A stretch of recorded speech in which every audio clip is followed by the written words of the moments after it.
لگل بلابونا ویروسا کورونای ایسال وک همو دنیای سکتور گشتیاری ترکیه جی زیانه گلک مزن دید. لگور دانیان دی 5 هیوین ایسال ده هاتنا گشتیاران بو ترکیه جی 166 کمتر بویه و ده هیوین نیسان و گلان ده جی هاتنا گشتیاران جی 109 کمتر بویه. هر سال پرانیا گشتیارن بیانی جی آلمانیا و روسیه دهاتن ترکیه لیوان هر دو ولاتان هیجی ری نده ولاتین وان سردانا ترکیه بکن.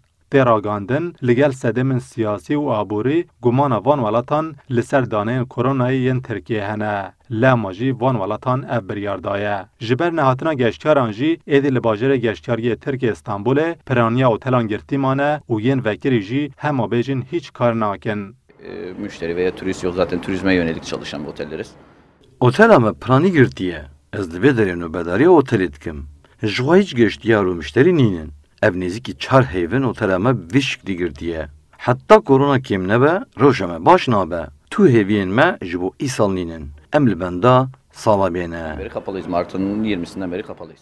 دناو مزنترین ولاتین اروپایی ده حتی نها تنی بریتانیای ریدای ولاتین وان جبو گشتیاری سردانا ترکیه بکن. لدگلک روزنامه بریتانیای ده ایدا کرن کو جبر کو لترکیه هجمار گشتیارن گلکی کمه خوادین هنک جهن گشتیاری جبو کو زیان خاص راز بکن ج گشتیاران بهای که گلک زیده اوتل خوراک و خدمتان دستینن.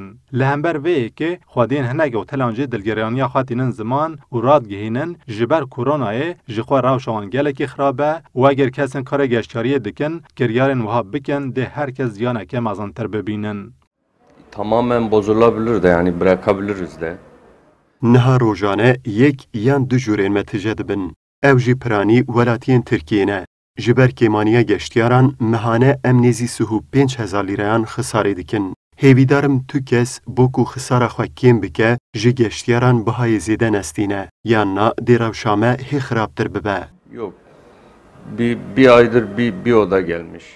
Ligor daneyan sala bori zêdetirî 5.1 milyon geştyaran serdana Tirkiyeyê kirî bûn û vê jî 3.4 milyar dolar sûd gihandî bû aboriya Tirkiyeyê. Ji bo salcı dahat pêşbînîkirin 6 milyon geştyar serdana Tirkiyeyê bikin û zêdetirî 40 milyar dolar dahat bêwergirtin. Lê koronayê ev hemû pêşbînî ji nav birin û niha wek hemû dinyayê sektora geştyariya Tirkiyê rastî şikestinekê gelek mezin hatiye.